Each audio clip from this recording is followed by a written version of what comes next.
Foxy, how's it going, bub? Good. We're back right now, but I'm just going to let the YouTube users know we might not be back the whole time. What does that even mean? It's not good, Pat. It's not good. It's a connection issue. End of an era. What's going on? But we're good. Is Oh. it the outlets? Fucking glitching out. Little glitch We there. had 18 carnies in here last night. I think I saw someone like plugging their radio to one of those cameras. Gorms and Nick look hilarious on this thing. They look like fucking 12-year-olds sitting over there. Fucking Yes. sit up, dude. Be an adult. No.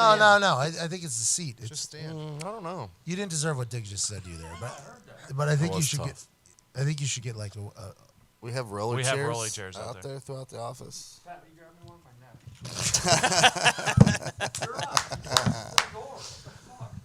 Hello, it is Thursday, April 25th, and today's show is a banger.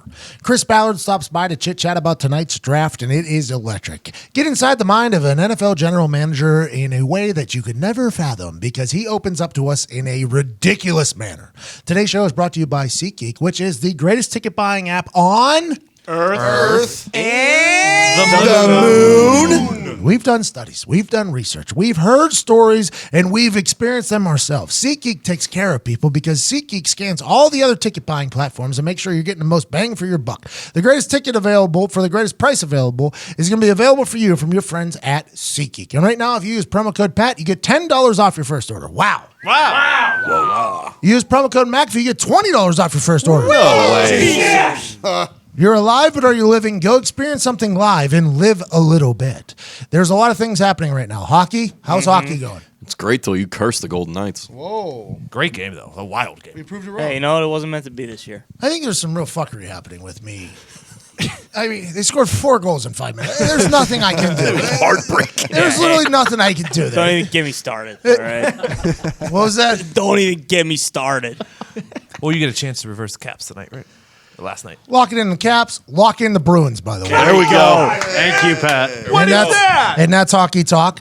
And you can get tickets to the NHL playoffs. You can get tickets to baseball. You can get tickets to comedy. You can get tickets to theater. You can get tickets to absolutely anything from your friends at SeatGeek. Promo code PAT, $10 off. Promo code McAfee, $20 off. Also, this Mother's Day, for a limited time only, 23andMe is taking $30 off their health and ancestry kit until May 13th. Good God. A 23andMe health and ancestry kit is the perfect gift for Mother's Day. Celebrate what makes mom special with personalized genetic insights on her health, traits, and more. With the health and ancestry kit, you and mom can celebrate your genetic similarities and differences as you explore your shared connection with over 125 personalized genetic reports on your health, traits, and more. Wow. Boom. With 23andMe's Health and Ancestry Kit, she can discover how her genes may influence her health and more with over 125, we can't say that enough, 125 personalized genetic reports that feature information on her traits and health like genetic weight, caffeine consumption, sleep movement, and much more. With 23andMe's personalized wellness report, she can learn how her genes play a role in her well-being and lifestyle choices. Whether it's how her weight may be impacted by saturated fat, her likelihood for being lactose intolerant, and more, mom is sure to discover a whole new way of understanding who she is. You love your mom. Now let your mom figure out exactly who your mom is. This Mother's Day, get $30 off 23andMe's Health and Ancestry Kit at 23andme.com/PAT. That's the number 23andme.com/PAT. Again, that's 23andme.com/PAT. Offer ends May 13th. I love 23andMe. Oh, yeah. Who doesn't? It tells you more about yourself, why some things happen to you that don't happen to other people. You really get to understand what's cooking inside of your body. I learned that I'm 0.09% Italian. Shout out to the Italian Club. Changed your life. Congratulations. Changed my life completely. I mean, good, baby. It's been good. It's been good to be part of the It's got Italian you in Club. a few more doors. You're right. Very loyal group, us Italians are. Also, Zito found out, What? which I think he knew, but we didn't fully believe. Zito is African. Is that correct? Yacine Puig style, yes. Who? Yacine Puig. Yasiel Puig plays baseball. That's what he was trying to say there. Anyways, get $30 off now at 23andme.com/PAT. Shout out to the African in here. Thank you. Zito, we're very thankful for you, and we love everything you add to this show. That means a lot. Thank you so much. No problem. Now, you can mean a lot to your mom by giving her a gift of knowing who she is at 23andme.com/PAT, $30 off. Let's get to this conversation with a general manager of the National Football League.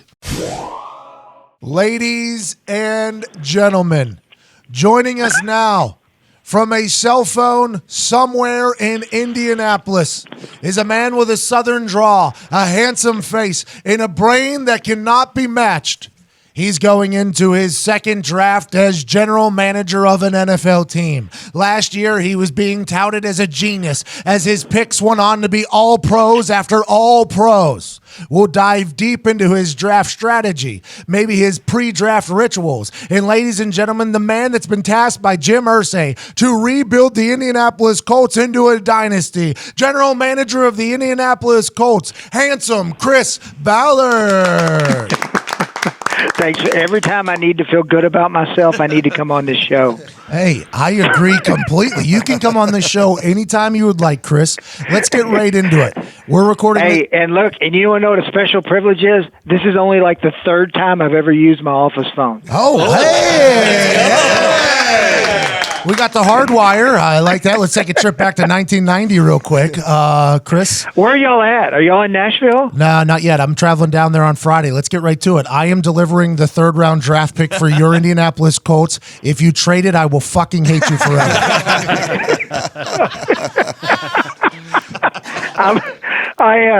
If we will not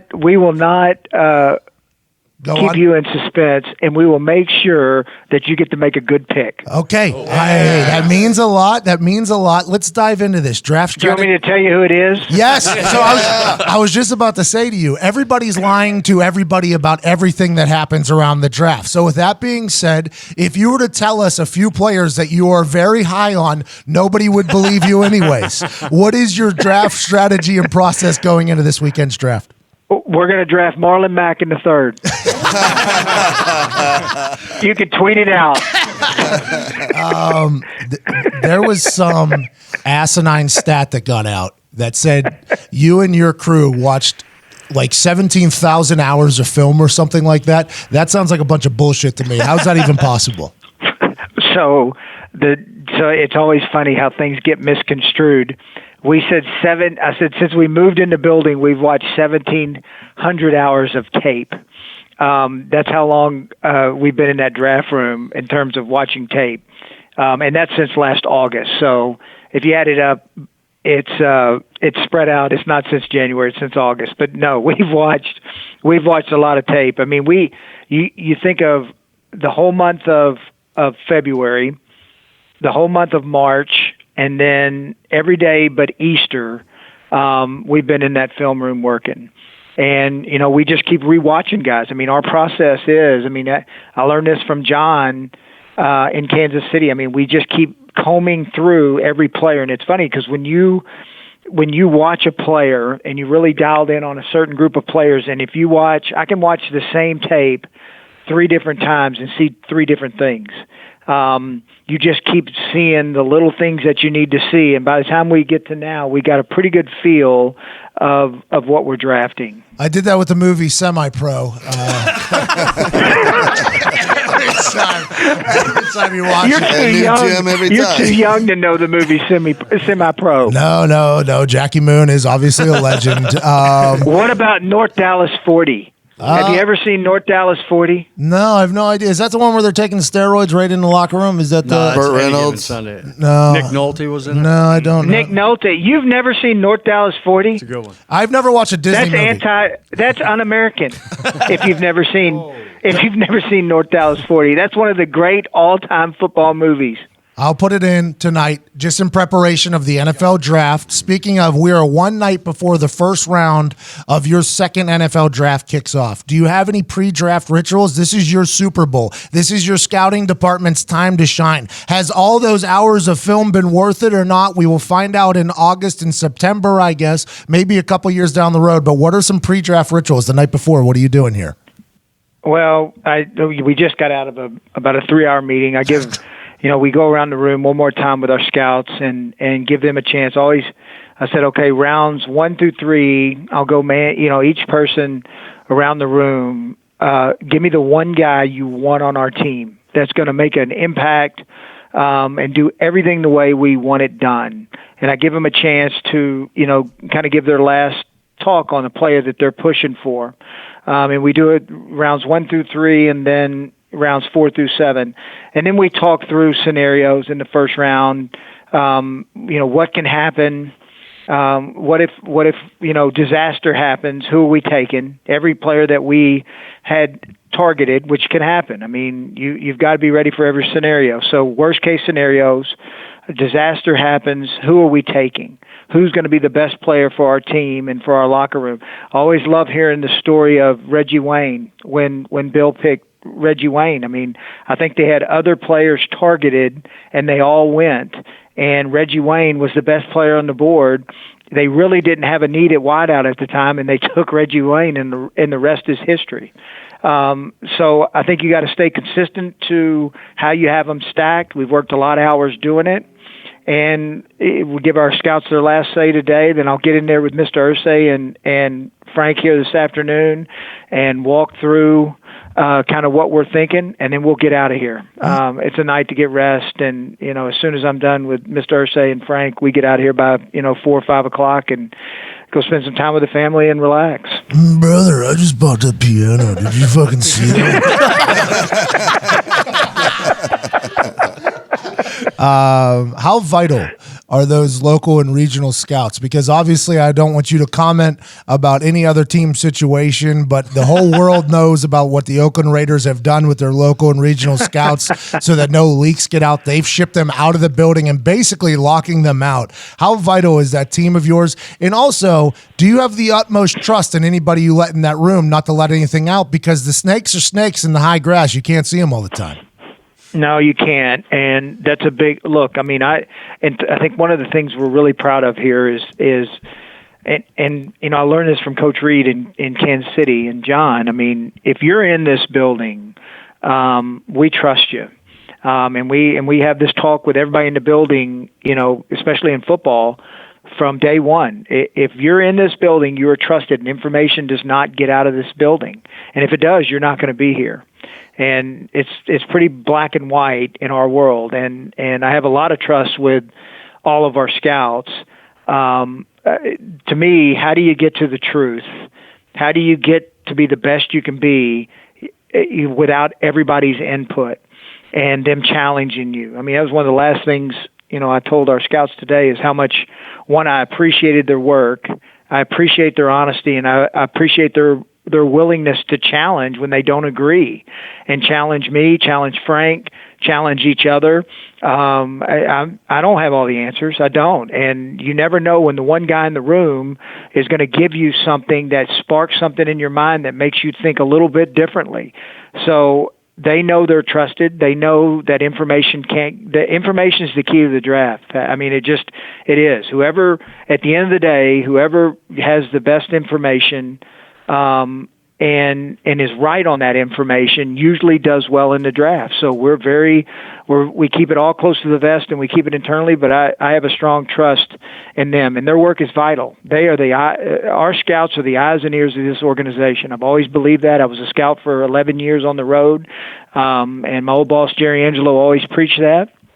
And he put a lot of trust in us, and I put a lot of trust in our scouts to do that. And we could not have a successful team without the work they do, the work that they put in during the fall and the information they gather.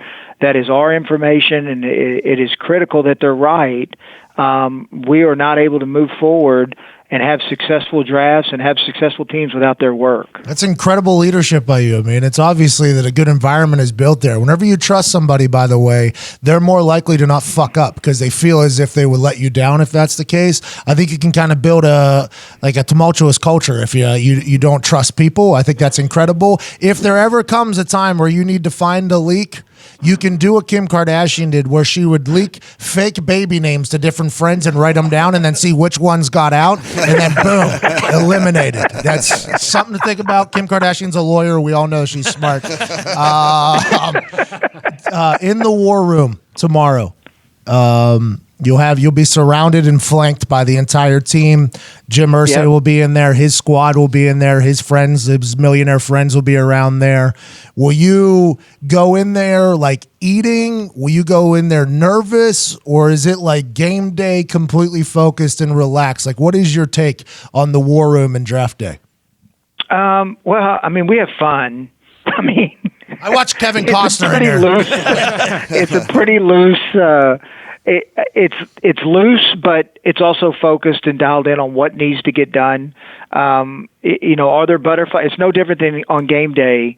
You get 16 weeks to play, and then the playoffs when you get in. It's no different than those game days. We've practiced. We've done all the work. I mean, to me, you're nervous when you're not prepared. We're prepared. So do we have butterflies? More of anticipation, but not a nervous feeling that we're not prepared. No, we're prepared. We have fun. It's loose. There's music playing. We have a good time. I mean, it's one of the things. I mean, why do what we do? It's too hard. If you're not going to enjoy each other and have fun during the process. Doesn't mean we doesn't work. No, we work and we're focused, but we're going to enjoy ourselves during this time. We joke, we have fun, we make fun of each other. We bust balls, and you better be able to handle it. And they bust mine as hard as I bust theirs. So draft day's fun. It is. I just thought of Jim Irsay with a guitar in the corner. I just thought of him playing like a $2 million guitar. Hey there, Chris. Don't fuck up this pick. Will there be a time where a team will draft somebody that you put a red flag on or a black flag on, and they draft them, and you're like, suckers. Like that's like we like you unearthed some fact about that player that somebody else did that you get like some real gratification out of, or something like that? Well, I mean, I always like it when they go in front of us and drop a player to us. I mean, that's always a good feeling. But saying that, I got a lot of good friends in the league, and do we share information? No. But I want good for them too. So do some teams now? There's certain teams when they take one, I just you give a little smile. Okay, good. We're okay playing against that guy. That's exactly what but I thought. I'll tell you this: they do it. It goes both ways now. I just remember last year, everybody criticizing a lot of the picks we took and where we took them at. I mean, at the end of the day, you got to play. They got to play. They got to prove it. So I ignore the noise and when guys are taken and I don't really, at the end of the day, I really don't care, what people think about our draft at the time we drafted them. I care more into the season when they're playing. That's when the real proof comes out. Do you give a single damn about Mel Kiper, McShay, or anybody else on TV that has any of those picks? Like, do you have any care or worry at all about the information that they're leaking, knowing that they could potentially have an inside source at another team? So do you even think like, you know what, this guy doesn't suck as bad as this guy with his sources. He might have a little piece of information that we can utilize in this big poker game, this chess match that is the draft. I'll say this about both of them because they both are really good at their jobs and they work really hard at it. Do I listen to it? No. Do I pay attention though so the one thing I said this other day in a press conference, that the scouting world has gotten really flat. And what I mean by that is there's so many eyes on players, from outside of the building that it's harder to find the sleeper player than it was 10 years ago. So these top 100 lists that comes out, they're pretty accurate. It doesn't tell you where a guy's going to go, but it's going to tell you who the top 100 players are in the draft. And I think most of them, you'll get some 70, 75%, but The really good ones are going to get up 80, 85, and some up to 89%. So you're talking they're getting 89 of the top 100 players, going into draft. That can help you maneuver a little bit. But at the end of the day, we do our work. If we like a guy, we're going to. I mean, we did it with Braden and we did it with Leonard last year.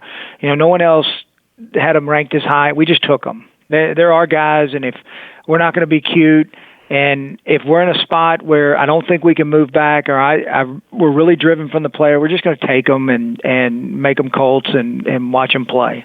Are you best available or need? I think it depends on. If the talent is that much better. So if we're looking at a player that is ranked on that board a lot higher than the need, we're always going to take the better player. And if they're even, then we'll take the need. If they're even and one guy has exemplary character, we'll take the character. So I think there's a couple different scenarios there where you got to look at it. But I was taught a long time, don't ever pass up if you think the guy's a great player and he fits your culture, don't pass him up. And I don't care if you have a guy at the position, take him. You just take him and you figure out a way to work. It's Reggie Wayne all over, just take him. Take Reggie Wayne. Why wouldn't you? Yeah, hindsight, I think that's probably a smart move. I think it worked out pretty good. I mean, I've never talked to him, but he was a great football player. All right. I can't wait to watch you work, Chris Ballard. Is there a moment of celebration for the regional scout or local scout who did his used car salesman pitch to you today about a player and you draft that person? Is there like a celebration? Is that him hitting a home run, basically in the long run of the whole thing? It's there's a definite, so sitting in their chair as long as I did, I mean, you think about it, you're scouting, each guy's anywhere from 250 to 400 players, depending on their area. And with a chance to get, one of 9 guys drafted, we have 9 picks right now. Hopefully, who knows? We might end up with 8. We might end up with 12. Hey. If I'm betting man, I'd say we end up with 12. Okay, let's keep that third-round pick. Let's keep that third-round pick. What if we get 3 third-round picks? Do you get to make every? I think so. Hey, let's just go ahead and see if that fucking happens or not. Let's just go ahead. But there's a great deal of satisfaction in getting one of your guys drafted. Like I tell our guys, hey, you just got to be right. I said, when we draft your guy, we got to be right. We can't be wrong. Chris, you talked about being prepared as far as watching film and then the doomsday scenario if your targets go off the board. Do you prepare with like mock GM calls from other teams as far as trade offers and stuff like that of things that you think may happen in the draft? Situation? Yeah, we do. Yeah, absolutely. We talk about guys we'd move up for if they get in a certain range. One where we'd have to give up the third-round pick. We've talked about that a bunch. Come on! Let's answer the question. But no, we do. And then we talk about, all right, let's say, who is this team possibly just looking? Our pro scouts do an unbelievable job putting needs together for other teams. And then we'll look, all right, who needs what? If we move back, how does that affect the guy we want? And then if somebody in front of us needs the same type of player, do we need to move up and to get, if we're both targeting, the same player, getting up and getting in front of that team. So yeah, we've worked through that ad nauseum here the last week. I've been told a couple of times that Bill Polian actually traded up in the 7th round to the Philadelphia Eagles because the Steelers were going to pick me up to kick, actually, field goals. So I've been actually, there you go. Yeah, so like there's actually been conversations that were like, oh, these people might take them to do this. Let's trade up in front of them, and that's a magical moment. Final question, and this is a really important one, so I would like you to think it through. If one of your top prospects had a birthday party and none of his teammates went, would you still draft him? Being a good teammate, fitting in, having a growth mindset, willing to grow, those are all very important qualities to us. I'd have to know the complete circumstances of why teammates didn't go. That'd be something we would dig heavily into before we made the decision. Kevin Costner chose not to draft the guy. Strictly because- Quarterback. It was a quarterback. Yeah, what? You watched the movie? Then he traded all of his picks and got them all back within the span of about 30 minutes. It was really pretty sweet. Incredible draft. Why don't you have that type of draft tomorrow? Ladies and gentlemen, the draft begins tonight on NFL Network. I can't wait to watch all the GMs go to work. No matter what team you're pulling for, a lot of hope can be brought to your city tonight. Chris Ballard's going to make magic happen yet again. Congrats to him in advance. And so thankful you came on. Ladies and gentlemen, Chris Ballard. Thank you, man. Appreciate you guys. Thank y'all. Hey, thank you, dude. All right, brother. I'll talk to you here Friday. Hey, listen, if you have to trade that pick, you trade that pick. You just text me beforehand and be like, hey, man. Okay. I'm going to wait and let you go up to the stage, then we're going to trade it. All right, cheers, man. All right, one. When it's time to make a hire for your small business, naturally you want to find the best person for the job. Odds are that person is on LinkedIn. LinkedIn Jobs make it easy to get matched with quality candidates who make the most sense for your role. LinkedIn Jobs uses knowledge of both hard skills and soft skills to match you with the people who fit your role the best. Nice. That makes sense. It's not just the soft skills. No, it can't just be the soft ones. It's the hard skills as well. You combine those two, what are you going to do? You're going to know everything you need to know about a candidate that is great for you. Yes. People come to LinkedIn every day to learn and advance their careers. So LinkedIn understands what they're interested in and looking for, which means when you use LinkedIn Jobs to hire someone, your matches are based on so much more than a resume. Your LinkedIn Jobs matches are based on skills and background, sure, but also interests, activities, and passions. Matching lets you quickly get a group of the most relevant, qualified candidates for your role. That way you can focus on the candidates you want to spend time talking to and make a quality hire you're excited about. Customers rate LinkedIn Jobs number 1. Whoa. That's pretty good. Damn. In delivering quality hires. Just like what Ballard was talking about. Yes. The culture, the passions here, the personalities, It all everything. plays. Post a job today at linkedin.com/MCAFEE. That's linkedin.com/McAfee and get $50 off your first job post. That's linkedin.com/McAfee. Terms and conditions apply. Imagine if the NFL players had a LinkedIn. They do.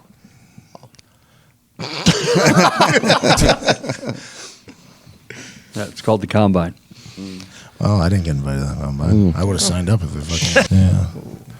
Well, For the NFL. it's because Pat White, anytime he showed up, they just watched him the whole time. Him and Steve. And I was just kicking 75-yard field goals on the other side. Don't worry. Just turn your fucking head. LinkedIn.com/McAfee. Get $50 off your first job post. He's so good. Really good. Every time I talk, and obviously the Colts hold a very near and dear place in my heart. Jim Irsay has transformed my and my family's life and all of your lives in turn. I like the Colts a lot. I'm a big fan of them. I got a lot of friends that work in the building, all that stuff. But the GM, that guy is an impressive individual. Yeah. Every time we talk to him, I get so much more impressed. He opened up to us there without giving anything away, right? Without spoiling our relationship and ruining anything. He gave us a lot of information there, and you heard him.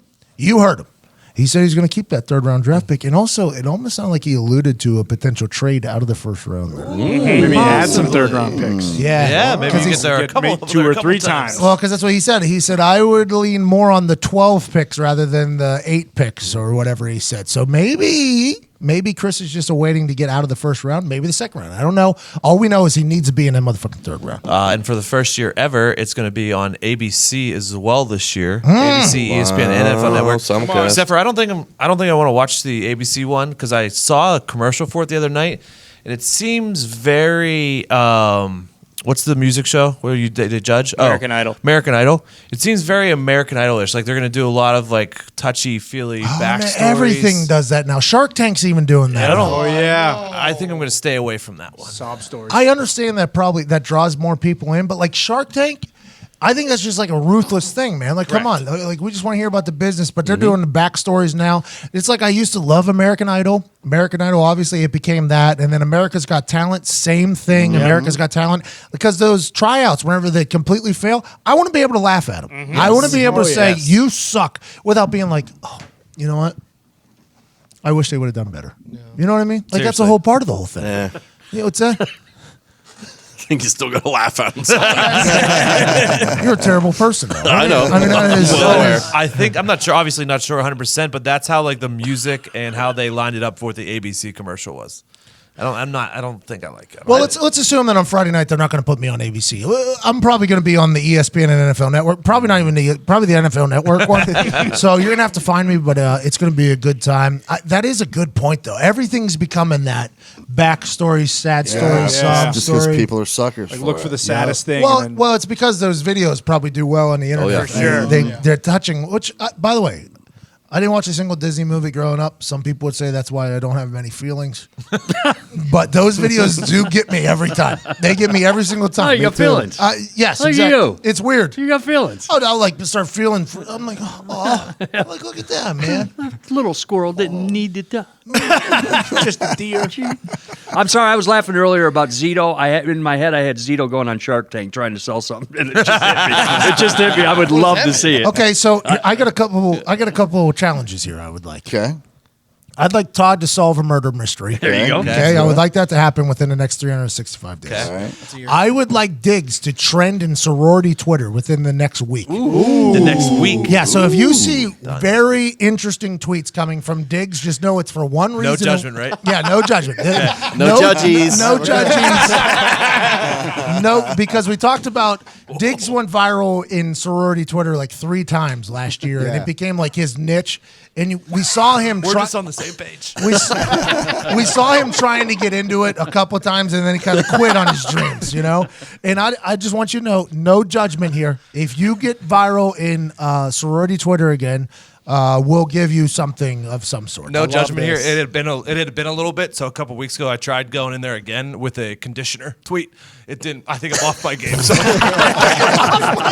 if the first 4 or 5 fall flat, just know there's one in there. Listen, you got a week. You got 1 week. No judges. Okay. And if you would like to help Diggs do this, please send him any concepts or thoughts or ideas.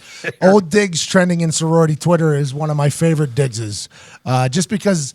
He comes in peacocking so fucking hard. He walks into this office like he just literally cured cancer.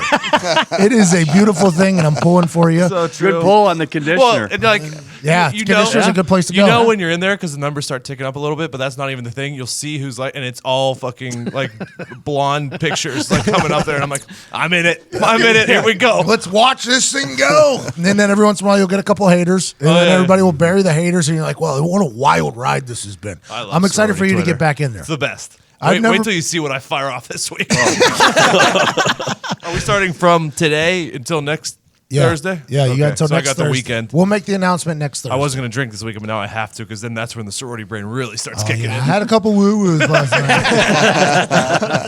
night. And Zito, I think you should try to think of a business concept to get on Shark Tank. Oh, I'd love it. Right. I'll go in with you, but you're the lead speaker. Can we have Nick make a new friend?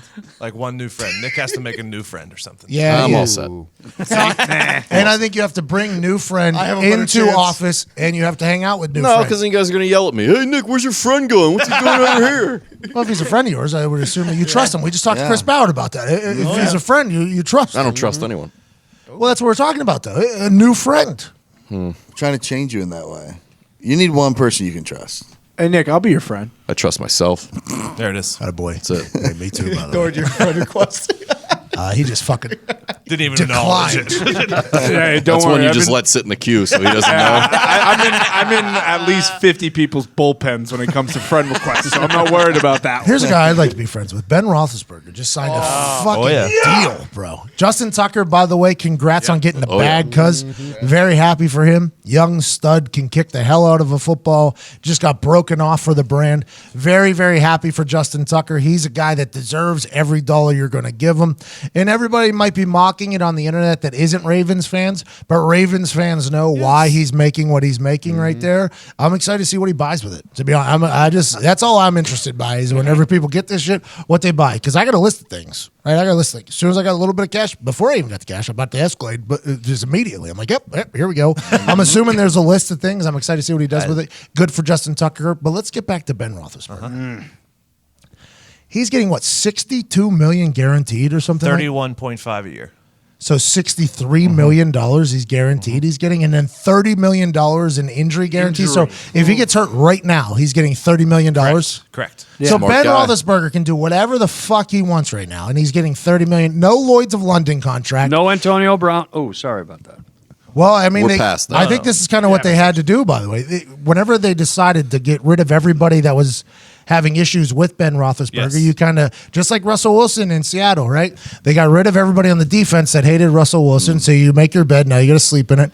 Ben Roethlisberger, a little bit of an older gentleman here, they did the same thing. They got rid of anybody that had problems with Roethlisberger, paid him massively, and how do the Yinzers feel about it? He'll be the third highest quarterback in the league. Okay. Which I guess he deserves because he's been underpaid throughout his career. If you look at his numbers, like he was making like 20 last year when other people were making in the 30s. I would have liked, since it's definitely his last career or his last contract in Pittsburgh, he's going to play this season and then 2 more. I would have loved to have seen him take in the mid-20s or something like that, maybe to say, this is your last contract, this is your last chance to get another Super Bowl, maybe take $6 million less per year, That's which is 2 really good players, by the way. yes, which is not going to hurt. Like he's made enough over his career that's not going to drastically affect his life, but I wish he would have done something like that, but I understand why the team had to pay him, why they did that if that's what he wanted, because without Ben Roethlisberger, they're 4 or 5 wins. Maybe he did. Maybe they were going to give him $37 million a year, And he said, "Oh, keep 6 yourself."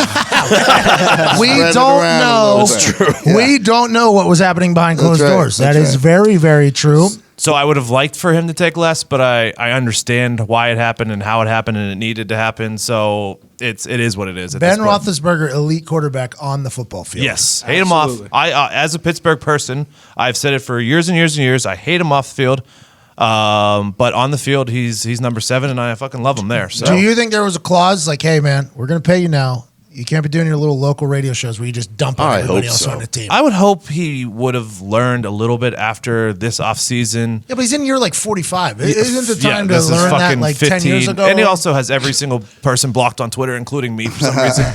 Oh, you but- probably liked the tweet that said something about him. I That's would why I used to never- do that, by the way. People would tweet me something bad, and then I would block that person, and then whoever liked it, you agree with him, huh? All right, you're blocked too. How about that? Yep, I'm with you. Yeah, that's a good move. Now you can just mute these people, though, Gorman. No. Bring out the sickle, baby. Pat, here's a Shear 'em question off. for you. Having played in the league for as long as you did, that elite number of quarterbacks who can always manage to win you 7 or 8 games by themselves, are they worth paying whatever it takes to keep them? Yeah, absolutely. Because you don't know who's going to do what. I mean, Baker Mayfield, obviously incredible, but Rosen didn't do what Baker Mayfield could do for a team. I'm not saying Rosen is a bad quarterback. I'm just saying he didn't get on the field, and it's just become an electric factory and win games for them. Right. Baker Mayfield literally did that, though. So it's hard to find that type of guy. Yeah, they're unique animals. And obviously. whenever you're the guy pulling the trigger up there, the general manager, not the owner, but the general manager, your whole entire livelihood lives and dies on whether or not your team wins. And if there's a quarterback, like Colbert, by the way, I have a quarterback here that is going to win for us. Yes. Helps me keep my job. Yeah. Helps everybody in here keep their. Tomlin's going to keep his job because Ben's going to do things. All the coaches are going to keep their jobs because Ben's going to. That's just an easy thing for them to do. Like, yeah, but let's just pay this fucking guy instead of rolling the dice on somebody new because you really never know what's going to happen. Ben is an elite quarterback on the football field. I've only had issues with the way he treats his teammates. That's the only thing because I take a lot of pride in the locker room and how you should act in there. That's a huge thing for me. So I've always had big question marks around that. But I think on the field, he was never treated with the amount of respect that he deserves by media, by other teams. By the way, I said in team meetings whenever they went through the entire, like, how we're going to stop the team we're about to beat, like, okay, this is how we're going to stop the Pittsburgh Steelers. That running back is insane. We're going to stop Lev Bell, and then we're going to win the game.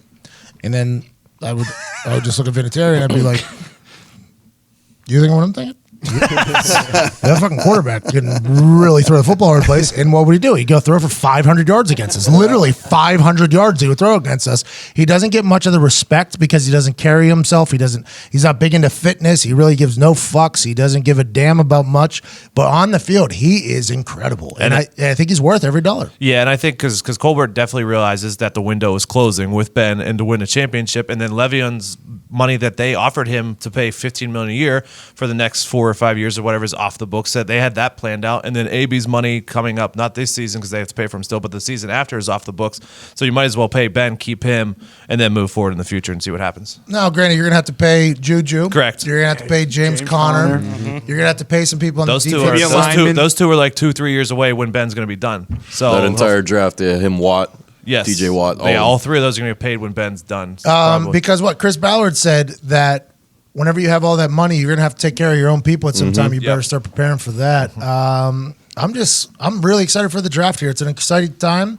I'm excited to get there on Friday night and do a little chit chat. And I'm excited to see what team gets better, what team shakes it up a little bit too. Kyler Murray has arrived in Nashville. There it is. That's what I was going to say. So Mike Florio said on Tuesday that Cliff Kingsbury and Kyler Murray have the same agent. So if Kyler Murray goes to the draft, he's going to be the number one pick because his agent would tell him, like, hey, you're going to be the number one pick. Right. You should go to the draft. If he didn't go, Mike Florio said, be alarmed that they're going to go somewhere else. He has arrived in Nashville, although he missed some event. He has arrived in Nashville, so let's assume he's going to be the number one pick, which is good for Kyler Murray, good for Oklahoma, and good for the Arizona Cardinals. Not great for Josh Rosen. As a player, how do you feel about the owner of the team deciding that he is going to take over all first round decisions and put the GM in the back seat? That's what's going on in Washington. Yeah, last time he did that, he traded away like 14 picks to get RG3. RG3 did win Rookie Offensive Player of the Year. Great year. Oh yeah. Same year that Luck broke all of Peyton Manning's records. Yep. The same year that Luck was doing a pro-style offense and breaking down defenses with an offense that was kind of mixed-matched, and everybody was learning a brand new offense and a young team. And Andrew led us to, I think we went to the AFC Championship game that year with Andrew Luck as our quarterback.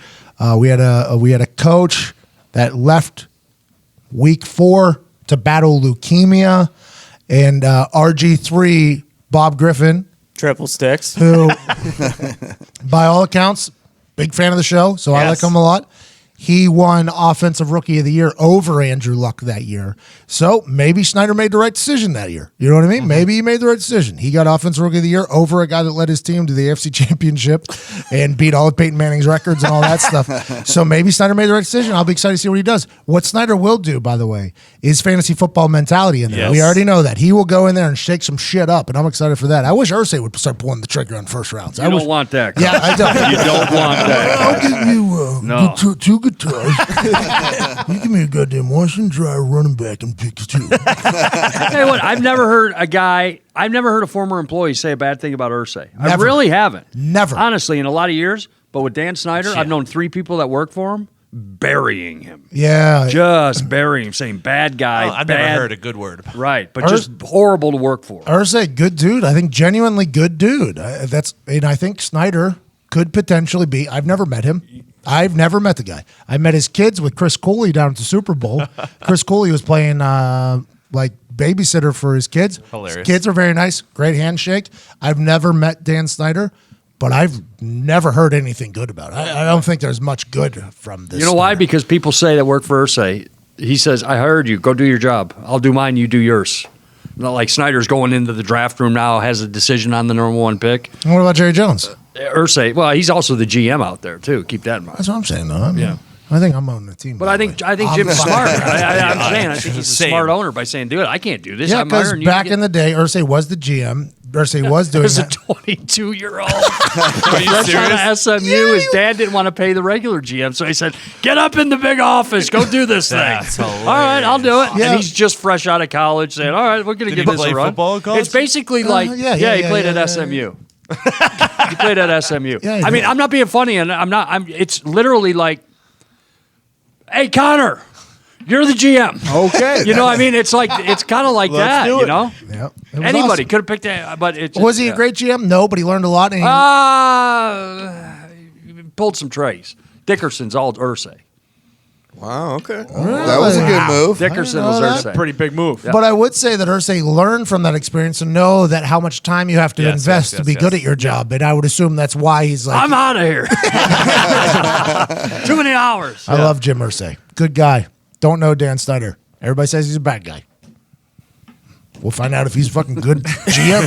Can't gonna wait be an to exciting see night. what the Raiders do. Oh, There's a lot of buzz Gonna around be this. interesting. They're saying they're going to pick up a 4th first-round draft pick. How do you get 4 first-round draft picks? great question. What do you have? 1/8 of the first-round picks is Maybe for one fucking team. Trade Derek Carr. Trade Derek Carr. I mean, they moved Derek Carr. Derek Carr, Gruden gets his Arizona. quarterback. They get that pick. Yeah, they get Arizona's pick.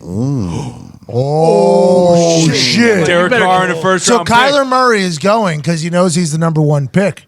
Will it be to Arizona?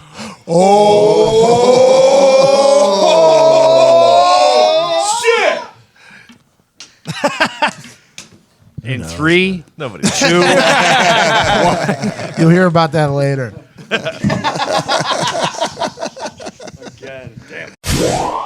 You're going to crunch that HDMI cord. I'm just telling you, it's right under the wheel of your chair. Oh, that's our last Plugged long in. one. You're destroying it. but if you what about in crush the it, future? it won't work in the future. Why is it here, Zito? Why isn't it rolled up? That's in the back? hockey talk. No, Actually, yeah, your No, podcast. that's your podcast. Yeah. Not Which, true. We didn't even use a camera today. AQ didn't call in. Then why is it out? That was I don't outside. know. You tell me. That Well, was bigger actually question. used That's out got there. hockey That's talk right. Where was written all AQ? over where it. was AQ Shipley? Yeah. Minicamp. Oh, 6 a.m. That's a lie. My football job is so important. He had 6 a.m. minicamp. What the fuck is Cliff Kingsbury doing over there? Is that 6 real? a.m. Getting them out by 9. Waking up early. Yeah, I mean, that sounds all good and all, but that's a 4:30 fucking wake up call, especially if guys need to warm up. Like the older guys need to warm up. Larry Fitzgerald probably needs to be Yeah, at 3 stretch. a.m. What is that East Coast time? 9. Oh, that's not bad. Yeah, but the thing about it is, I don't think they realize whenever that it's it's 6 a.m., you're living at the 6 a.m. You're not living in the 9 a.m. I never do that. I always stay at the same time zone. because you get, Jet lagged. yeah. It's like 3 p.m. in England too, so that's not. Oh, yeah, you're good. Hey, think about this. It's 5 o'clock somewhere. Maybe just grab a drink. It's always tomorrow in Australia. People forget that. Well, what I was thinking about is today is just tomorrow's yesterday. Yes. Oh, yeah. I was thinking about dropping that in the draft speech as well. That'd be a good one. Yeah. So, is that Celine Dion? I don't know. It's Ricky Gervais. I thought about it at 4 a.m. this morning whenever I was. If it's not, somebody write that song. Today is tomorrow's yesterday. Boom. Hit. It is a banger. It's a good lyric. Yesterday is tomorrow's today. Oh, Michael Caine. Yes. It doesn't have to make sense. Today's the present because No, it's a gift. today would be yesterday's tomorrow. And today would be tomorrow's yesterday. Oh, fucking. That's And a good tomorrow start. It's a is good never. start to a hit. And tomorrow is never And then- guaranteed. No, Then you never. just say, then you talk about dominating the right now. Yes. There's That's what many, the whole song's about. there's many different ways to describe right now. Yes. And It's you do it- technically yesterday's tomorrow or tomorrow's yesterday, but it's really Yeah. today. Yeah. Right You now. did hours, too. See what we just did there? Should probably cut that out in case. Next What- week's week before. What did you just Whoa. say? The last hour is the best hour. What was that? I don't know. I was trying to match it up. I couldn't figure it out. It's weird. It's not like you. I don't think anybody would have just assumed that Zito couldn't figure it out. We interrupt this conversation for a reading by Zito. Thank you very much, Pat. Now it's time to move on to our all-time favorite underdog success story, MVMT, Movement Watches. Yeah. Oh, good It was- inflection there. Oh, thank you very much. Found in the belief that style shouldn't break the bank. They've sold almost 2 million watches worldwide by bringing quality designs at fair prices. Wow. Yeah. Have you heard about the new styles and features? No. Let Tell me tell me. you about them. Okay. Well, it's almost like you're in his brain. I know, it's kind of weird. He's reading the paper. They just dropped their first ever automatic watch, the Arc Automatic. Wow. It's very cool. Connor might be reading the paper, but not as good as you. Thank you very much. It means a Can't lot. see it.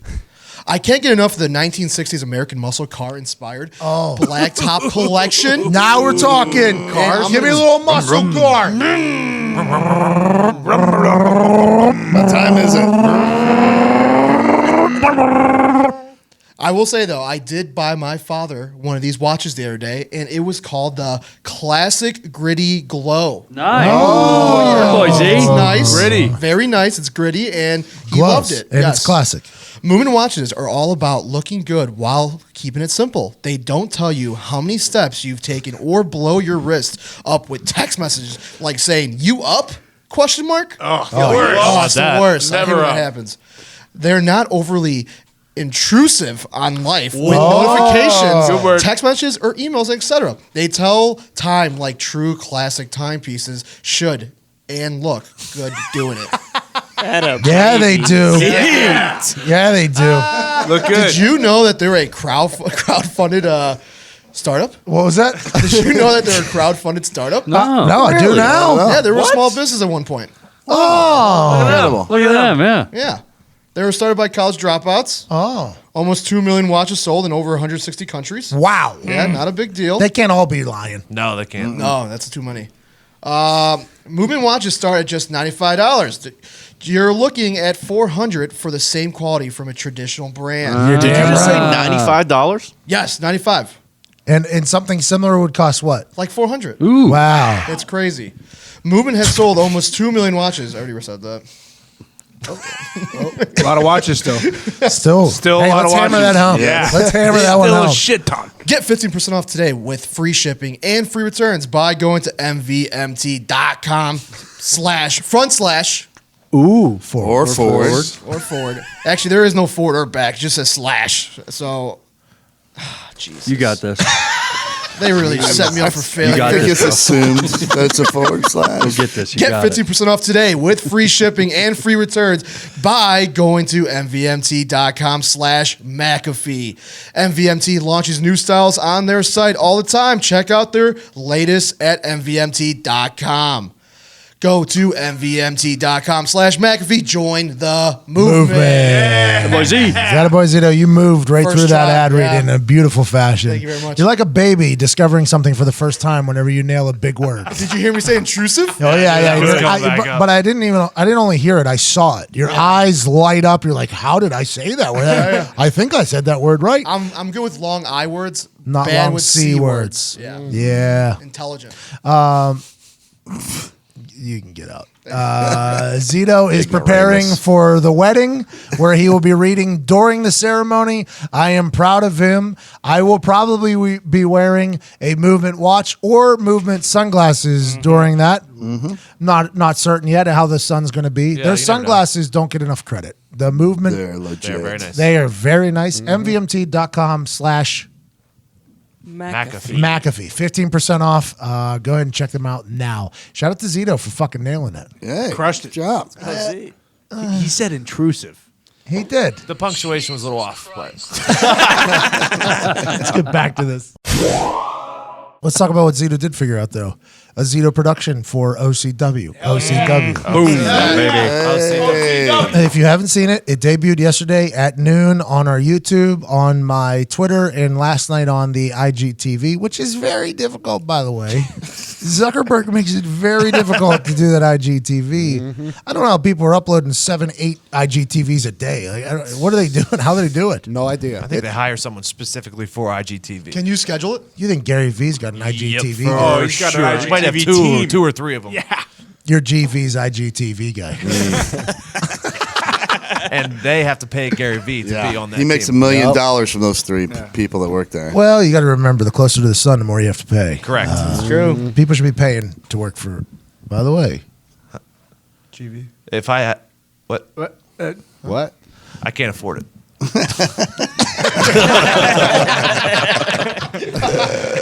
Gary Vee once said, which I kind of agree with him.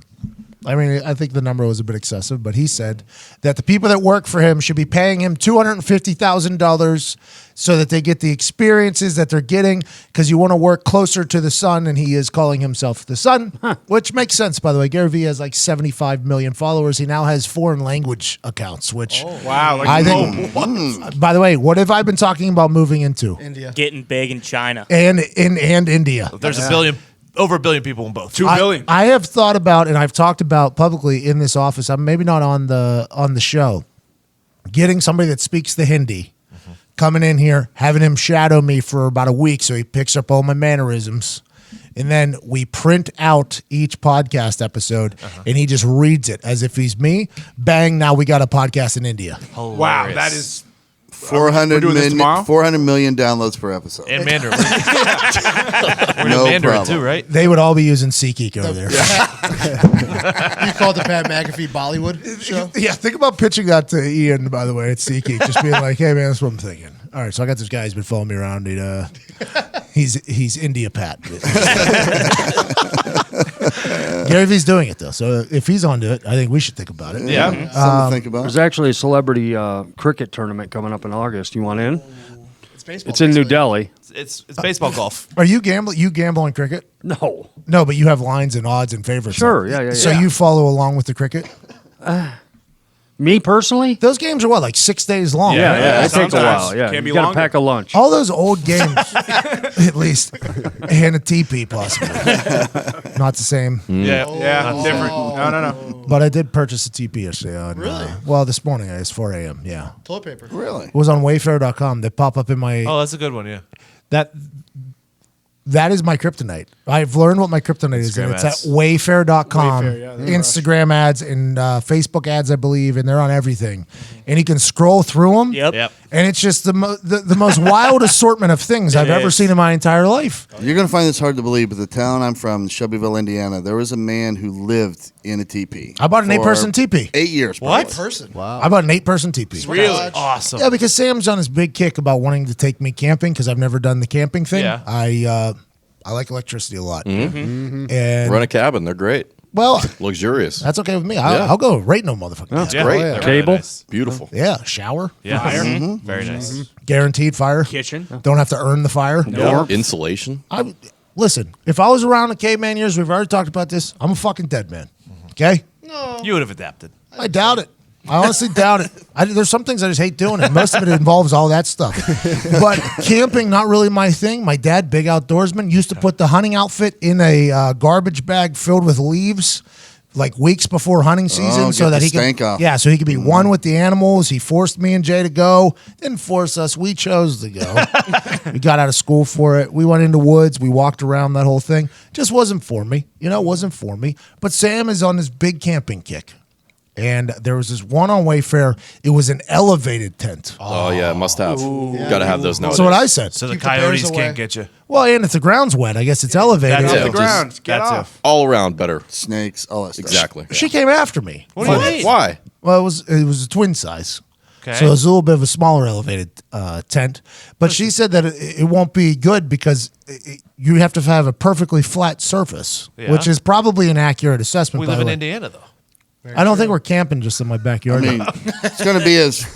I don't want to, argue with her logic, but it's going to be relatively as level as the ground that it's on top of, Hey, I'm on your side right? here. Well, If no, it's you got tie it 4 to legs. trees, right? Yeah. The ones I've saw, you tie to Oh, trees. really? Yeah. I think she really wants me to rough it. You know what I mean? Like I think she Why wants. do it? Why do it? Though? What, sleep on the ground? Sleeping bags. In the dirt? I echo all of your No sentiments. thanks. Like some poor. Are you guys No thinking tree thanks. lines or like forest? What?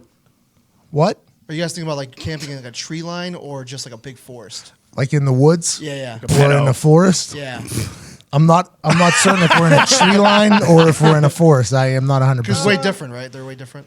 No one knows what you're saying. Yeah, nobody knows what Well, you're saying. a forest, I guess, is a bunch of tree lines stacked up on top of each other. Is that what- So how many tree lines we talking? I think we're probably going to be a couple hundred tree lines deep. I think. Yeah, I think it's going to be Front level. Bring a buck More than knife. that. I'll bring a sword too out there. But It really ties to trees. It's Some suspended do. by. Yeah, the trees. ones I've seen. no, they- it's not a hammock. No, it's in the ground. Like Oh, stakes okay, in the so you ground. got stakes that It's it's. on a hammock. It's on a platform. That makes way more sense. It's on to a me. platform. It's on like a Yes, platform. there Like it is. That's why I asked about the tree lines. what? That's why I asked about the tree line. Oh, because the hammock thing. Yeah, I thought it was a hammock. There are ones though. They look There like. are trees. There are just for future reference. If we have a hammock, there will be trees. I would like Okay. that to be All known. right. Zito. Noted. Just to make sure you clear it all up. Tree line or forest? There's going to be a lot of tree lines. That's good. But I saw this. I saw the elevated thing, and it's one of those things where you like press down. It's like you know what I mean. It had like X, Sure. it was like little Yeah. metal, and, Yeah. and then it just had a little thing on top of it. I said, "This is what I'm gonna get." Actually, I sent it to her. I sent it to her in DM on Instagram, like, hey, this is what I would like. And she's like, it's twin size. And I was like, cool, we need to get two. One for you, one for me then. I'll be right next door. And she's like, that's not what I'm talking about whenever we talk camping. So I sent her the fucking 8-person teepee. I was like, is this good enough? And this thing is large. I mean, it is a large teepee. I am taking over said tree line that we can. I don't know how hard it's going to be to put up, but I assume somebody else is going to have to do it. It's going to be very difficult. 8 people. Yeah, but now you're sleeping on the dirt, right? No, you can get cots. It has a floor. I'm going to put a hammock in there. I'm going to hang. See, now we got a tree line inside the teepee. Take the bear rug. Now we're doing That's it. what I was saying. They make tents though that are basically hammocks. Like you Yes. tie them to trees, and it's got a full tent on top of it, and you yeah. just hang out in there. So what do we? I see those on the side of the cliffs whenever they climb those. Yeah. Like, These are less Kilimanjaro. dangerous ones. free solo folks. There you go. Yeah. Chalk, by the way, very important in that. Whole thing. Yes. They're just wedging their fingers in between those fucking. We're not doing that. Like that's not just a standard camping. No. Abby just wants tree line. Standard camping is getting a cabin. I don't think that's Or what going it is. to like a campsite Like a trailer. There it is. where I can pull in a fucking Lady Hawk Exactly. Like a KOA, yeah. with a roof. Yeah. Yeah, that one. That's I'm still. camper. She wants to put the shit on the thing with the thing. What about the bugs? She's I guess we'll have to do the Bug spray spray. thing. Right. We'll have to do the bug spray. Well, they thing. come through the ground. that. She wants to build a fire like we're in Boy Scouts. The Sorry. fire is fun to build. Yeah, that's No, fun. thanks. It's good Girl stuff. Scout, whatever, whatever they're calling You know what it. you do? Gasoline. Well, after you build your teepee, the best way to get a fire started is you build the logs like a teepee as well. That's the best fire. Yeah. My dad was an Eagle Scout. Okay. I learned that when I was a kid. I can start a fire. I was one of them. What's that called? Somebody loves fire there for a little bit. Pyro. We all are. Jason McAfee and I went through a big pyro phase in the Yeah, house. Jay, I'm sure. Jay still might be. Still in it? Yeah. I almost burnt down my house using one of those Hairspray? No. The grill lighters to kill a spider on the ceiling. You still do that though. Like Yeah, I you do. didn't learn your lesson there. You still, as an adult, brand new house, still spray fire at spiders. They're the worst, and that's why I won't sleep on the ground. You're not the only person that does that, by the way. That popped up on the internet. It was a meme. yeah. Somebody was like, "You got to burn this thing down." The guy actually did burn it down. Killing spiders with the aerosol can and lighter though. That's the aggressive. move. It's even more dangerous. That's I don't aggressive. see. I don't do that. When I see a spider, it's kind of like how Nick acts with bees. I just kind of give it a thumbs up and go like, "You do what you got to do." There you man. go. You know what I mean? You do what you Kill got some to do. mosquitoes. I mean, But they're when, not but when you're in that bothering me, evil but- stage of little boy, like growing up, Oh, yeah. like you have that. You're like you just want to kill everything. I'm gonna be in honest the with most myself. creative way possible. Just maniac. I did not go through that. Oh phase. really? What was your pyro phase? What did you do? My mom used to lock in her hair as a helmet. My mom used to be known as like a helmet. Sure, Like yeah. she Helmet used head? to utilize hairspray at a rapid rate. It always looked good. She looked like Princess Di there for a while. Her hair was good a look. Princess Di hair. So we And I thank her for the 70-degree days in November now. exactly because Yeah. it was probably her hairspray Yeah, that. yeah. Good point. People are going after SUVs and trucks. They need to be talking to Sally McAfee. Fluorocarbons.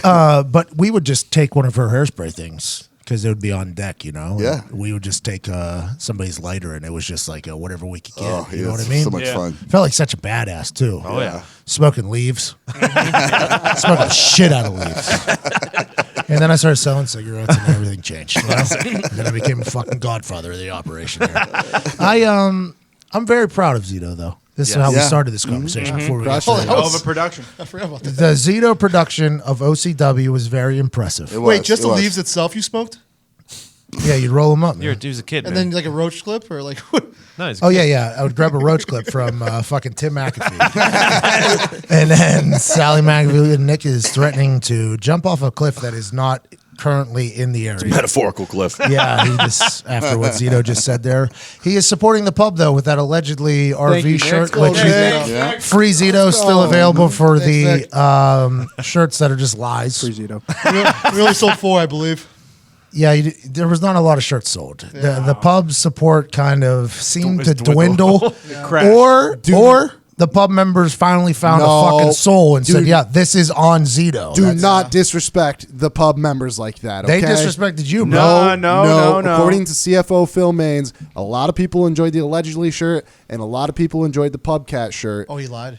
Pub wall shirt, not as good. But Oh, that's he big lied. time inside baseball. Well, plus either way, a lot of the pub members, they get paid every 2 weeks and they get paid on Fridays. So And you probably know this make Friday- less than the other people that listen to this show. That was unnecessary slander. No from you, judgment. Todd. No judgment. Okay, fine. I just fine. think I'm But just saying they're younger, maybe. Just know this Friday, I'm sure there'll be a big push from the pub family Dumb. members. or, dumb, No. What did you say? What was the word you said? Younger.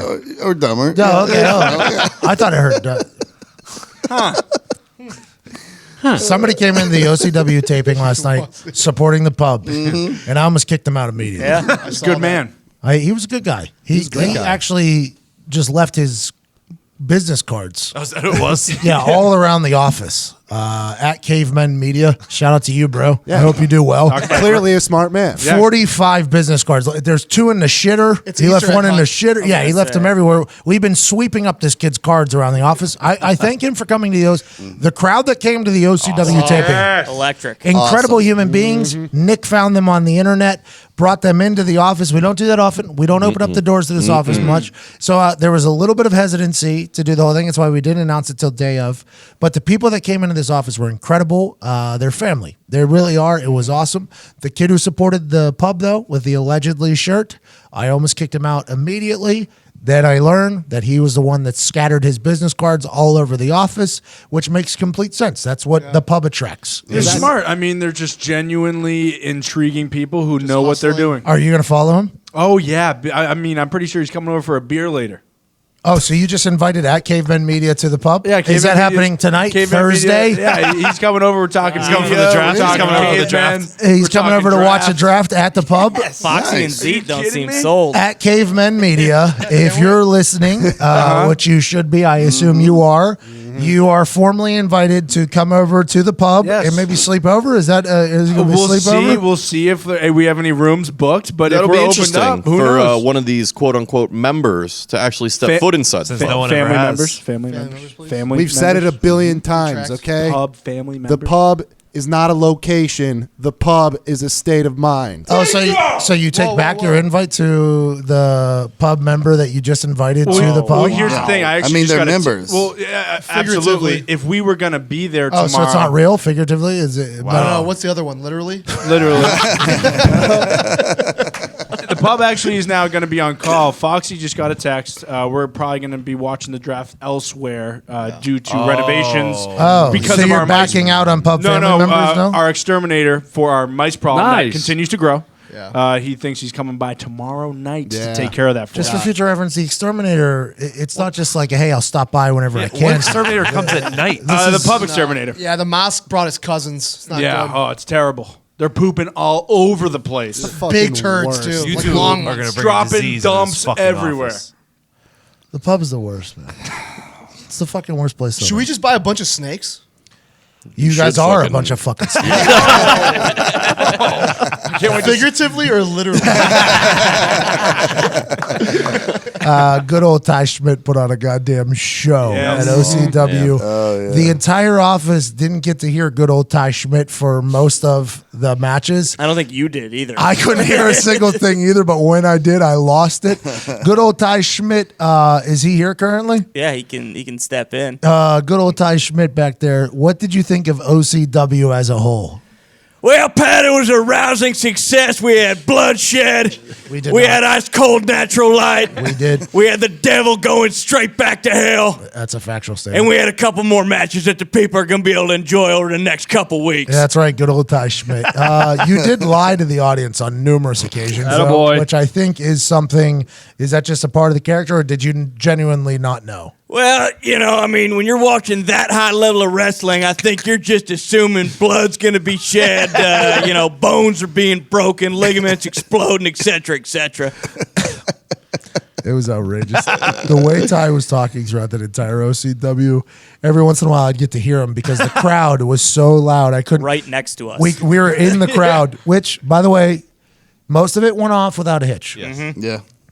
Placing me and Ty directly in the middle of the crowd potentially a bad decision. Great shot. It looked good. Looked good, but we couldn't hear a single word. Well, it's you need headphones. And then every once in a while, I would hear fucking good old Ty Schmidt, and I would just lose it. I couldn't take it serious. The commitment to the character of good old Ty Schmidt. Incredible. We were talking for 2 hours. I mean, it was 2 hours straight of sweating. My voice feels fine too. I still have a headache just from yelling the entire night, but I thought I would lose my voice. It's doing okay. So I lost my voice going into the last taping, and we had to find it deep in there. But honestly, I think it made it sound as if it was a little bit more of a. We were going through the ringer as well. Yeah, I think the crowd was incredible. Their energy for 2 hours straight. We said we only need them for an hour, which was a lie. Which we should have known, by the way. Should have known. We knew. I don't think they mind. We knew. I did not know. In my head, we were knocking that thing out. Well, initially you said 10-minute matches. Yes, exactly. Like in and out. Well, this was the funniest part was that I laughed at over here by myself was you said it was starting at 7:30 and they would be here from 7:30 to 8:30. Correct. Nick was told the them plan. to get here at 7:30, so Yeah, I knew that it wasn't going to start until probably. The audience wrangler. I mean, he did his job great by here we reaching go. out on the internet, Here we right, go. and getting them here. I was given no parameters, no specifics. I just make sure they're here at 7:30. So that's what I did. Every other part of the job about audience wrangling, though, kind of disappeared. Kind of fell asleep at the wheel. But Tim McAfee, Samantha Ludy stepped up and made it happen, and the crowd acted incredible. Yes. So Nick is going to take credit for how the crowd acted, I I assume. can't be in two places at once. Todd's yelling at me because I brought in 4 people at a time, had them fill out the waivers in an orderly fashion. Then I showed them where the seats were. I walked away from them once they were in their seats to get the next 4 people. And all of a sudden, Todd starts flipping out. That's not I beg to accurate. disagree. No, that's I not mean, that's exactly what I happened. think we saw you walk them roaming through around. the barrier that was created to keep them from going that way. just Never told me about the barrier. And then around the corner, he was just sitting around chatting where the audience members were going to sit. On me, I should have been at the extra And people were security just that I was wandering supposed to about be. willy nilly. No, I took the audience members to their seat. I said, "This is where you guys are going to sit. You can stand up here. You can sit down here. Please be careful. I'm going to go get the next guy." That was the first group. You did that to the first group. I agree. You did that And to then the first Todd group. yelled at me. So then I said, "Okay, Todd, you can help then." And then he decided to take over. Well, Gorman, we'll talk about Gorman, but Diggs tucked in his security shirt. Yes. I think he looked the most professional He did. He out of looked all of great. our Yeah. security. I was actually. That's great that he looked good. What did he do? No, I didn't do anything. Good crowd shots. Yeah. Good crowd shots. We used one of them. Yeah, we did, didn't we? Oh yeah. You used the security one. We actually said Satan. cut to one of Diggs' shots here. Like while in the production, we're like cut to Diggs here. There's a lot more good ones in there that I saw you not look at, Foxy. But True. That's how good Zito I was did on the actually, switcher though. I went into the bathroom after I had tucked my security shirt in and I had my hat on, and my beard is not very well kept right now. And it was alarmingly good how proper, how well I should have been fitting into that security shirt. You were It looked full like- yellow shirt mode. It looked like I Yeah. belonged, maybe, Yeah. as that should be my job. And I scheduled a hair appointment for tomorrow, so exactly right after that. Yellow shirts are known to be very professional individuals. Is that not accurate, Ty Schmidt? Yeah, 1,000%. You know, Yeah. I mean, you fucking take a thing off the top, and he'll just tell you, well, that thing's leaking a good deal of coolant. Go ahead and throw that thing down a fucking hill and be done with it. That's exactly how Diggs looked. Yep. That was exactly how Diggs And looked. I hated it. Gorman, moments before the crowd was to arrive, comes up to me, lets me know, just because I had a lot going on, obviously. A lot going on.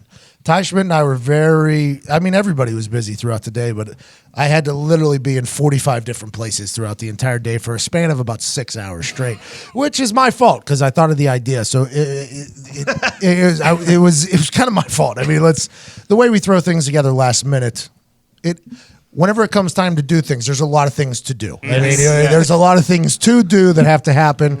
So we're all over the place. Gorman stops me for a minute while I'm going to take a piss, I think, and he goes, "Hey, man, just want to let you know, I'll help out with the audience wrangling and anything else you need. You got it? Anything else?" I'm like, "Oh, no, that's very nice of you. Thank you. I appreciate it. I'm going to go take a piss."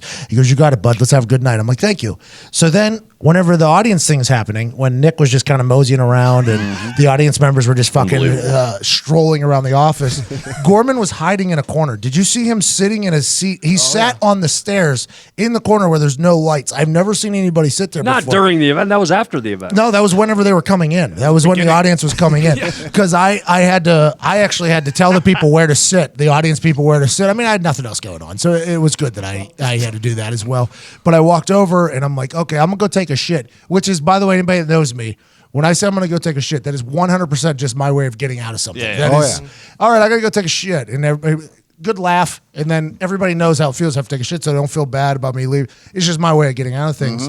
I go, all right, I'm going to go take a shit. I was going to go into my office, change my shirt or whatever. And I see Gorman hiding in the corner while the fucking audience members are just strolling around the office. I'm like, it was no less than 20 minutes ago. He said he would help that. And I see Nick fucking chatting over here. I'm like, oh, this is great. This is great. I hope I'm known to do that, you know. Yeah. I'm known to chatter around. Yeah, he did though, wasn't he? He He was did. so pumped about He- the OCW. He was hanging on the ring at one point. I mean, the fucking caveman media guy might as well have been dancing up on the mezzanine. You know, And I there's can just lead these nothing people going to on. water. I can't make them drink. I show them where they're supposed to sit. I can't make them sit there and babysit the whole time. I got to get the other people to the door. I will say this.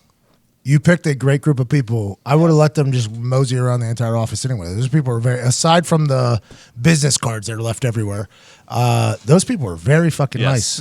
We got very lucky, I think, by the people that you carefully scouted, Nick. You carefully scouted, just like Chris Ballard. You carefully scouted these people, and we got the right crew in there. So what I loved about them too is they had no idea what they were walking into, which I didn't even think about. That could have been anything. They were like, we were told to bring a couple different outfit changes, and that's it. And they could have been anything. They had no idea that it was going to be a wrestling show. No idea. And actually, whenever I put the word out on Twitter, I put quotations around audience. Like, we need an audience. Like what could that even mean? They're like, yep, I'm in. How the fuck? What do you need from me? What are we watching a fucking donkey show? And then they walk in there. There's a full setup. Zito's sitting behind a fucking control panel. I mean, it was just an awesome night, man. It was. If you haven't seen it, you should check it out. Hilarious. I haven't laughed that hard in a long time. Well, even like watching it last night over and over, like you think it would get like tiring, but it was literally funny every time. No, then we watched it when it came out at noon today and just laughed. Well, we're watching it live while everybody else is watching it as it launches, commenting in there during it, laughing our asses off sporadically around the room because everybody's catching it at different times. I don't know if we'll ever end up doing it again. I would hope so. I would assume we would. But man, this is the first one in a long time where I'm like, man, I really enjoyed that. I really, really enjoyed it. Brought a little juice. The devil's brought electricity into this place. And here's the best part: the other episodes, just as good, if not better. Well, Ty, we haven't seen him yet, but Ty and I got done with the devil match, and we thought it was our worst match of the night. And it turns out that it was very entertaining. Pretty damn good. I cannot wait for the other two that we have coming out. Next Wednesday, we have one coming out at noon. The interview that Jeffrey Gorman does for next week's episode is one that I think we should be. Who's that with? The one guy, the weird guy, or the other weird guy? Well, Which one? oh, it was that other. The other one. The professional wrestlers are all very professional. Yes. Very. They're good. The one next week, we're saving Cinco de Mayo. Yeah. Maybe. Maybe, yeah. Who knows? Maybe. We don't know. Dylan Bostic is fighting to save Cinco de Mayo in this office against somebody that does not love Mexican celebrations. Yeah, Hey, it's a great holiday. Great holiday. Love it. Great I holiday. love it. My birthday was May 2nd, so Cinco de Mayo just kind of rolled into that. I mean, I've celebrated Cinco de Mayo for a long time. Hard. And there's somebody that isn't happy that I've spoke highly of Cinco de Mayo. Kayfabe. And it's going to be a good time. Gorman interviewing these fucking people, though. Just in the Gorman collection, so properly dressed. These humans are in underwear, basically. Just yelling at Jeffrey Gorman, this professional broadcaster. I was uncomfortable during the one. The one guy, I mean, I was uncomfortable. And I don't get uncomfortable. I was rattled. I was shaken by the one guy with the thing on the two, with the deal. But you handled it very that guy. That'll come out in That 2 guy. weeks. Gorman handled it in the only way that Gorman can, and that is a professional manner. Let's talk to Zito. Let's talk about Zito's director Zete here. Oh, DZ. Yeah. I think this is probably my favorite Zete. Thank you. Mostly because it's an efficient one. Yep. It's a functioning one. He takes things very serious. Hey, it's a serious one. yeah. It's a successful one. There's no like, oh yeah, you get it. Ones. It Drops was his character. It was very incredible. You had to cut cameras. Yeah. We had numerous different cameras going for this live show. He had to cut cameras. He had to move people around. I mean, Zito, you were really in your element there. Yeah, I kind of wish I had a radio. I look a little more professional. But other than that, though, yeah. Just for the looks or for like actual functionality? I think the looks, but Yeah, either or. yeah. I can tell when Zito has a little bit of anxiety, like there's Oh, pressure yeah. put Oh, on yeah. him, Oh, yeah. because he gets very quiet. Yeah. There's no Zito-isms coming out. No There's random just- weird voices. No. Hey, it's by the way, just he starts asking me focus. questions. He starts yeah. asking me questions in like terrible times. Well, he knows it's important. Yeah, you see like real Zito come out. No such thing as a dumb question, they say. No, I disagree though. That is a bold-faced lie. You told me that yesterday. Well, I'm just saying, like, for you, there is whenever that type of thing, there's a lot of shit going on, and we have a lot invested in it. Like, yes, there's no such thing as a dumb Thank you. question, but in general, a lot of dumb motherfucking questions out there. A lot of dumb motherfucking questions. I would agree. But Jose Perez comes out whenever It's a good way to put it. Joe Yeah. Perez. Joe, if you will. Joe Yeah. Perez comes out whenever there's like real pressure on old Zeke. JoJo. And it's enjoyable. And then whenever it's over, Zito comes back quicker than anything I've ever fucking seen. As soon as it's over, And it's a buildup. Like it just starts spilling out. I pushed. The real Zito popped up out of that casket real quick. Oh, yeah. This looks like a twin bed, by the way. On Twitter now. He's been waiting for this casket. Some people are saying that this entire thing was strictly just to get a casket in the office so that Zito could make I've his heard own that. Undertaker All smoke and gift. mirrors. I've heard that. So Zito got the casket with Todd. They went to a fucking funeral home. Get this A casket. real funeral. This casket had been bodies in the used. cooler. Yeah, this casket has been used the day of Yes. pickup. It was Yes. used. Zito finessed it into being a free casket somehow. They're like, yeah, just fucking take It's it. ours now. Yeah, just take the casket. That thing's got enough dead bodies in it. Zito gets it back. Can't wait to shoot the fucking Undertaker gif. And he shoots it in a manner where it doesn't even look like he's in a casket. He might as well just be laying on a fucking twin bed. it didn't even With matter. almost no smoke. There's either. no smoke. Oh, there was There's- a lot of You can't smoke. even see that you're in a casket. You shot it so high you can't even see the I casket. didn't open it. That was on me. I should have opened I it. have a question. Did you have your shoes and socks off when you were inside the casket? No, but I had no core strength, so I had to use my legs to get up. It was bad. Hey, if you find Joe Perez, tell him he did a great job. Thank you. That's all. Yeah, tell him he did a great job. Because you had to be on the trigger finger there. Yeah. You were literally on the trigger finger there. And doing smoke, and I was supposed to. I kept handing things away. I was gonna give Jay the smoke machine at one point. Jason McAfee? He refused it, by the way. He did. Thank God. Well, Jay was not around for any of the meetings. You're just going to toss Jay into the No one's fucking- ever used a smoke machine either besides you. Right. Yeah, and then I gave Nick the bell, so I was like, I kept handing things. By the away. way, a lot of controversy on that bell on the internet there today was. because there was no bell. If it was me, tell you, I I would've been hit louder. I hit that thing. Crowd was going so crazy. It's tough Well, to hear. Nick had to juggle both crowd reactions and the bell and intro music and outro music. So there was a lot going on. You only got two hands, Nick. Thanks. But a lot of controversy on the lack of the bell sound at the end of, which, by the way, saved our souls. So, I mean, Yeah, that's true. Yeah, it's true. Pat, I was lot very of- excited on that one. lot I rang of- it like 6 times. A lot of MVPs, but I may be in the minority here, but I think the public knows. The real MVP last night, standing on a ladder for what seemed like 7 hours. I know, it's hot. with a great shot, by the way. Beautiful a clean, shot. crisp shot. The man could not feel his legs from the knee down. Yeah, I think Todd just a McComas. Tuesday. I don't know why really- you call it carpal tunnel when it's in your ankles, but I think I have. Oschlager. Yeah, because you were up there for the entire rehearsal as well, which we were up there for like 2.5, 3 hours. Yeah, it's surprising. He how would come fast over your feet fall sometimes, asleep. like there'd be, just a break in the action. He'd come down, fuck, I can't feel my legs. Are you serious? Yeah, I'm dead fucking serious. I can't feel my legs up there. What was it? It was about a 15-foot ladder. Is that what it was? Yeah. About a 15-foot ladder. there. Todd was climbed up to the top of it. But he's leaning up against it, so he's keeping, you know what I mean? Yep. And that's cutting off oxygen on the There front was two side. moments. Yeah. One, I almost fell backward on my own. That'd have been Just because my hilarious. legs were just gone, and I just all of a sudden just got for no reason. Like it was almost like a ghost just pushed me. My hips just went, and I'm holding the camera with two hands. I got, the bottom of it's rested on a rung of a ladder off the monopod, and then I have the crank. It's real thin up there towards the top of those ladders. Imagine if you had to hold that camera the whole time, though. Can you imagine? Without the monopod. Without the monopod? Imagine how your arms. That would have been awesome if you would have fallen off that. That's what I said. It was so close. Yeah. Oh my God. Through the front window. Oh my god! Because it was alarming how long it took my brain to process to let one hand go of the camera to touch the ladder to What am keep I from doing? falling. Yeah, I almost went all the way back. Corey Graves said that in like the third hour he gets a little slap happy. It's like third hour Corey Graves or whatever. He told us that. I could see how he gets that because it got to a point very early where me and Ty were literally I know Ty was just trying to make me laugh the entire time. That's all he was trying to do. And there was times where I had to fucking take the microphone away from my mouth. And I was just like crying, laughing. And when Jesus Christ almost got knocked off of that ring. Oh my God. Ty and I both almost fell off the tables that we were standing on because we were crying, laughing. And Jesus got waved off by one of the wrestlers, too. Did you remember? In that thing, I think it was Dylan's like, come on, you got to move, Jesus. Jesus is not here. When he came up against the ropes. Jesus is not here. He's always here. He's always present. Jesus is not here. The Holy Spirit's always here. The Holy Spirit is always here. Who do you think was Jesus? Who do you think was the Easter Bunny? Tweet us that. Yeah. I would like you to tweet that. Who do you think was the Easter Bunny? And who do you think was Jesus? I'll be excited to hear who your answers are.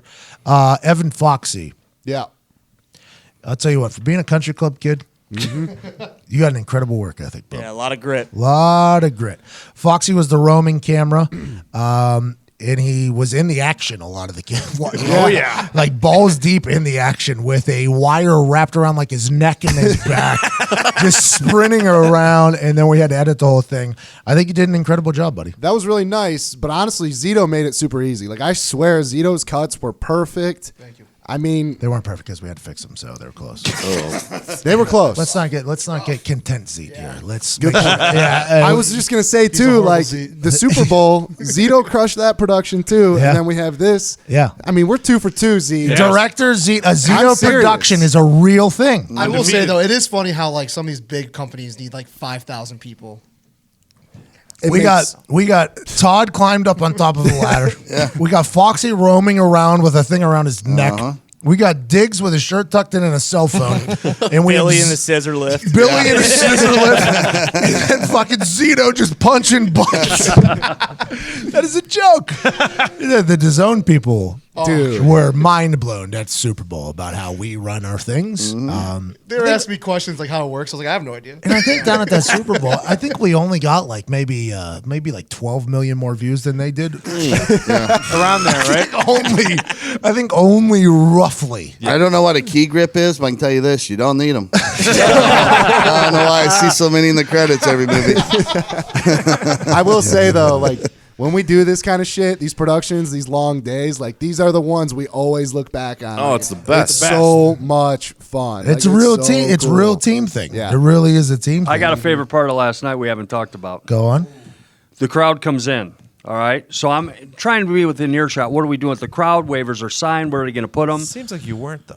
All right. Thank you. Where are we going to put the crowd? He was hiding in the corner. Oh, stop. Where are we going to put the crowd? You were sitting in a dark corner that I didn't even know people would sit in. To my defense, dude, first off, the wrestlers' entourage came in. I thought they were the crowd. So I was like, okay, they're here early and they're walking in the dressing room. Okay.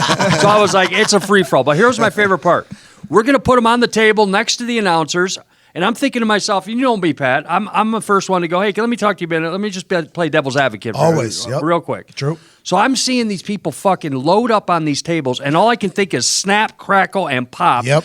And then I'm like, hey, what are we doing with the tables? I forget who told me, and somebody goes, oh, no problem, dude. We got beer cases under there and blocks of wood. Yeah, we're fine. Yeah, where were you at? We talked about this days ago. We're fine. We're good. We stacked up all our cases of natural I'm like, light oh, under Christ. the table. I would like it to be known that we troubleshooted that problem days ago. They also signed waivers. Days ago. We troubleshooted that days ago strictly because the conversation, I think it was like maybe a 3-minute conversation. Where are we going to put the audience? Over there. Where are they going to sit? Can we get bleachers? No, we can't get bleachers. Can we get the railing things? No, can't get those. Well, I think we get those desks up there and just bring them down on the Sit fucking on it. scissor lift, and then we'll just stand on them. 20, 25 people should hold. We're good. Put the beer cases up. Well, underneath. so then we got on top of them to test it out because wobbly. we would never want anybody else to do things that we don't do, right? Exactly. I think that is something that we are like, hey, if we're going to have Correct. somebody else to do it, we'll do it. I was even threatening to jump off that scissor lift because it just in case it was to happen in the kayfabe, in the show. So we got up on those tables that we had already brought down on the scissor lift, and we realized quickly that if you were just a little bit off center, those things were going down. Teeter-totter, yeah. You were on a teeter-totter. So then we look around. How do we fix this problem? Put 90 beers underneath.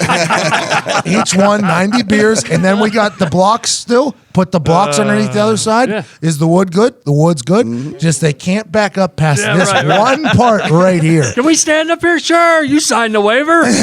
Come on up. Hey, don't worry about it. The beers and the blocks got you. Everything is okay. Hey, by the way, everything worked. All worked Yeah, out. it did. A lot of comments about OSHA. I still don't exactly know what that is. Oh, the worst. They basically regulate work sites to make sure they're safe. Yeah. It wasn't a work site though. Yeah, it was Nope. not- No. Office. Not like it doesn't have to be like a construction work site. It's No, somebody- it was an entertainment. Yeah, It was an entertainment. It was a studio. Show. We might as well have been at the Staples Center last night. We rented 2 lights for $300. That turned out we probably didn't even need. Hey, listen, you got to be on your guard when you step in the OCW arena. Yo, Yeah, goddamn that's right. I mean, that scissor lift, 8 stories high. Yeah. Yeah. 80 feet. feet. Somebody jumped off from the heavens.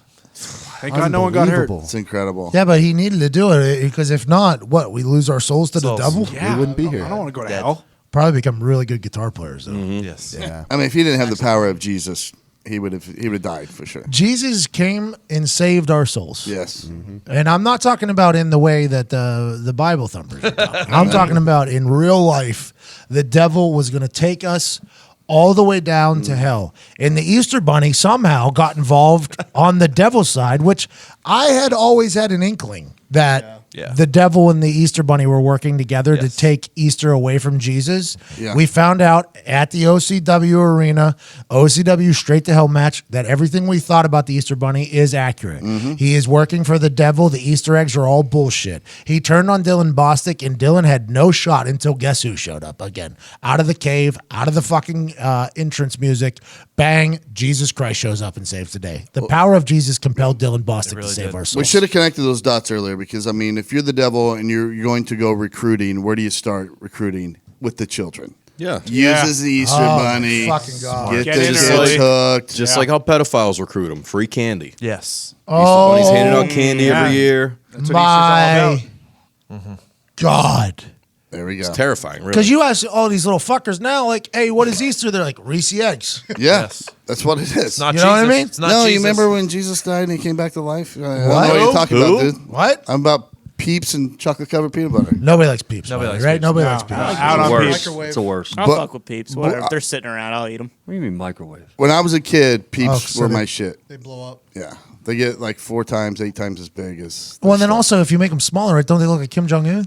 yeah. Yeah. Well, that's Jesus right there. You make that little peep into one that'll feed a whole family. That is Easter. Fucking A. Easter miracle. I'm proud of our storytelling last night. Yeah. Yes. I liked how everyone just referred to the devil as, hey, we're up for the devil. Anybody seen the devil? No, but I'll say this. I'm not talking out of turn, but we were doing a interview with the An interview with the devil, go on. with the devil. Doing an interview with the devil. And they're like, all right, we're done. They're like, how was it? You know, and look at Pat, and he's like, yeah, we're going to do it again. Hey, devil, you need to red up the back of your head. Because I'm seeing a lot of white off the back. Did you guys notice the bathroom too? He like took a shit obviously, and there's like paint all over the walls. Yeah. He had a hard time in there. Hey, devil ain't from hell, bud. Devil's from Detroit. True story. Yeah. He really was. I drove up from Detroit. Hey, we need a devil. Oh, we got a devil. Yeah, where's he from? Detroit. The ashes of Detroit. What a fucking night. Paint everywhere. I think the devil's been in here.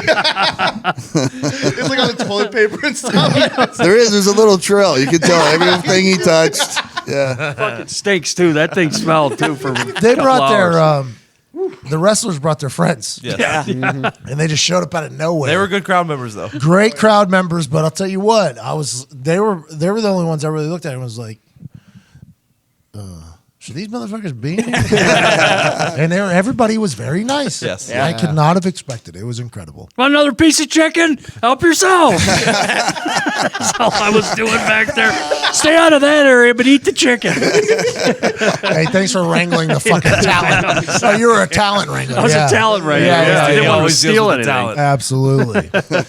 Dylan Bostic is currently the Office Championship Wrestling Champion. Savior. Yeah. Presented by Natural Light. He saved our souls and won the strap. The real Messiah. He will be battling next week to save Cinco de Mayo in this office. It'll be worth a watch, I promise you.